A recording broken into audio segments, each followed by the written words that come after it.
अस्सलाम वालेकुम दोस्तों, क्या हाल चल है। ईसा भाई, मुस्लिम ममालिक में पाकिस्तानियों की जॉब्स बहुत कम होती हैं।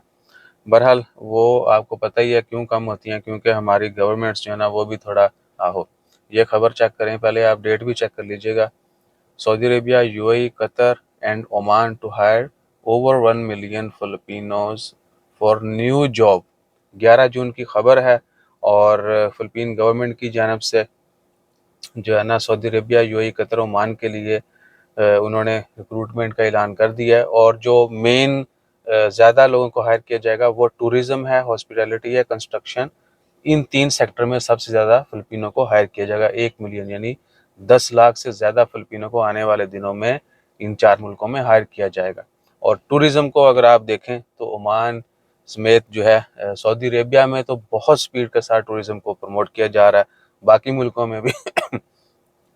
तो इन 4 मुल्कों ने 1 मिलियन से ज़्यादा का जो है वो प्लान कर रखा है। और फ़िलिपीन गवर्नमेंट के इनके साथ जो है ना वो एग्रीमेंट साइन हो रहे हैं। ठीक है जी। और नई जॉब्स के लिए ये ओमान, इन मुल्कों में सारी नई जॉब्स होंगी।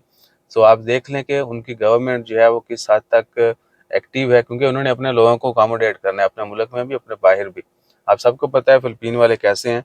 लेकिन आपको ये भी चीज़ पता होनी चाहिए कि वो जैसा तैसा भी होगा, वो किसी को ये नहीं बोलेगा कि भाया ने एटीएम कार्ड जड़ा ना ये कितने पाने हैं तो पिन कितने लानी है। ठीक है।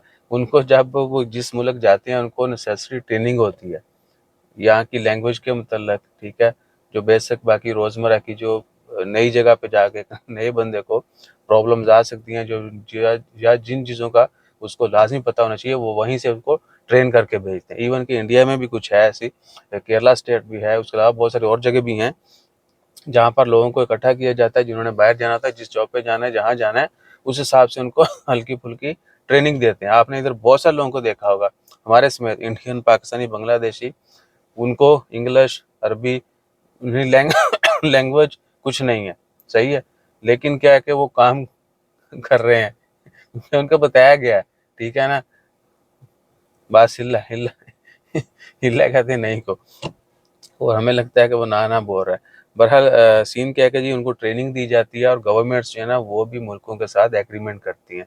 वो आके लोगों से मिलते हैं, बैठते हैं और लेन देन के मामला, बाकी ट्रेडिंग हो गई। आपको पता है जिन मुल्कों से ऑयल लेते हैं लोग, ठीक है, उनके साथ भी एग्रीमेंट करते हैं कि जी हम आपसे ऑयल तो ले रहे हैं, जीसीसी में ऐसा है, होता है, बाकी बहुत सारे मुल्कों में भी है। या किसी मुल्क के साथ आपकी तिजारत बहुत ज़्यादा है, आप उनसे बहुत ज़्यादा चीज़ें खरीद रहे हैं, तो आप भी उनसे कहते हैं कि पायन साढ़े को भी कुछ लो। आप पॉइंट समझ गए ना हमारा। तो ये सीन भी होता है। और हम ओमान से ऑयल नहीं लेते, हम यूएई से, सऊदी अरेबिया से या कतर वगैरह से गैस लेते हैं। सही है। तो उन मुल्कों में आपने अक्सर देखा होगा कि जी फलाने मुल्क से पाकिस्तानियों को इतनी डिमांड की गई है, इतनी हमें लेबर चाहिए या स्किल्ड वर्कर चाहिए, लेकिन ओमान का नाम आपको पता है। तो ओमान के साथ वैसे तो मुस्लिम कंट्री है, तो हमारे रिलेशन तो अच्छे ही हैं। अल्लाह ताला खैर करे और आने वाला वक्त भी जो है वो बेहतरीन हो। लेकिन हमारी गवर्नमेंट को जो है इसमें स्टेप फॉरवर्ड करना चाहिए। जी आओ। ठीक है। मेरे ख्याल से इतना बड़ा है, इशारतन समझाना। जज़ाकल्लाह। अल्लाह हाफिज़।